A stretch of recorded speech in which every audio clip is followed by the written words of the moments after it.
वैज्ञानिकों ने शोध किया तो उस रिसर्च पेपर में जो लिखा गया है वो ये है कि किसी घर में अगर 5 सदस्य भी हैं और 4 सदस्य बहुत खुश है, एक व्यक्ति, चाहे वो स्त्री हो चाहे पुरुष हो, एक व्यक्ति अगर दुखी है तो धीरे धीरे वो दुख का इंप्रेशन, दुख का वाइब्रेशन यानी तरंगे, दुख के भाव आहिस्ते आहिस्ते उन 4 लोगों को भी दुखी कर देंगे जो खुश थे। यानी एक व्यक्ति के दुख का इन्फेक्शन, संक्रमण 4 पे लग जाएगा स्वतः, और धीरे धीरे एक के साथ 4 भी यानी 5 दुखी हो जाएंगे। ये होता है और आपने देखा होगा खुशियां और दुख दोनों का संक्रमण फैलता है। 10 लोग दुखी हैं, मायूस बैठे हैं, एक व्यक्ति अगर दिल खोल कर हंसने लगे ईमानदारी से तो धीरे धीरे दूसरों के चेहरे पे भी हंसी आने लगती है। आपने एक मूर्ति देखी होगी, चाइनीज मूर्ति एक आती है लाफिंग बुद्धा। लाफिंग बुद्धा की मूर्ति तो देखी ना आपने? ये पता है लाफिंग बुद्धा को चीन में संत कहते थे, ये संत है। और लाफिंग बुद्धा संत है तो करते क्या है वो संत? कौन सा प्रवचन सत्संग करते क्या है? कुछ नहीं करते थे, बस एक ही काम था कि जिस चौक चौराहे पे जाते थे बड़ा सा पेट था और शरीर बड़ा अजीब सा था, एकदम गणपति गणेश जैसा, और जोर जोर से हंसने लगते थे। कुछ नहीं करेंगे, बस खड़े होकर चौराहे पे हंसने लगेंगे।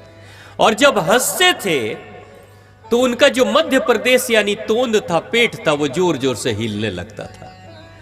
और उस व्यक्ति को हंसते हुए देखकर दूसरे भी धीरे धीरे लोगों के चेहरे पे मुस्कुराहट आती थी और कुछ देर के बाद हंसी आ जाती थी और सारे के सारे चौराहे के लोग हंसने लगते थे।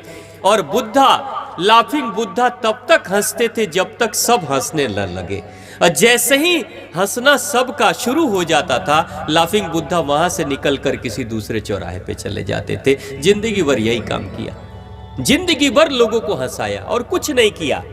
आप देखो, बस एक काम किया, मैं खुश रहूंगा, दूसरे को खुश रखूंगा।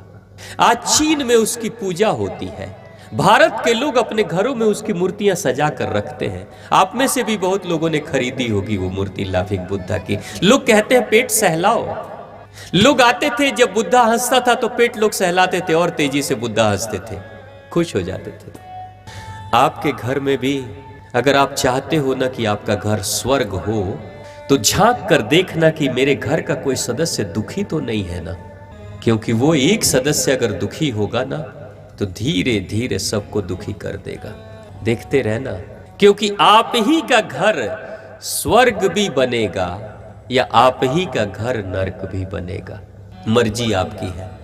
कुछ लोगों की आदत होती है बात बात में मुंह फुला लेते हैं, मायूस हो जाते हैं। माताएं आप लोग तो नहीं करती ना? आप तो दिलीप नगर की माताएं अच्छी हैं, मैं किसी और गांव की माताओं की बात कर रहा हूं। आप सब अच्छी हो, आप लोग मुंह नहीं फुलाते होंगे। लेकिन ये मुंह फुलाने वाली जो आदत है ना, ये बड़ी खतरनाक है। आप ये मत सोचिएगा कि मुंह फुलाएंगे तो लोग हमको मनाएंगे तब हम मानेंगे और खुश हो जाएंगे। मनावे के पड़ल नु हमरा नहीं। जितनी देर आप दुखी रहेंगे उतनी देर आप अपने घर की लक्ष्मी को दुखी कर रहे हैं, और हो सकता है देवी देवता धीरे धीरे छोड़कर जाएं कि ये तो नरक की तैयारी कर रही है, ये तो नरक का तैयारी कर रहा है, छोड़ो इस घर को, निकलो। देवी देवताओं को अपने घर में रखने का सबसे सुगम आसान तरीका है आपके चेहरे पे हंसी और मुस्कुराहट चाहिए। बस, चाहे घर में पैसे की कमी है, अच्छे भोजन की भी कमी है, अच्छे वस्त्र की भी कमी है, कोई फर्क नहीं पड़ता, चेहरे पे मुस्कुराहट रहेगी ना तो आपका घर स्वर्ग रहेगा।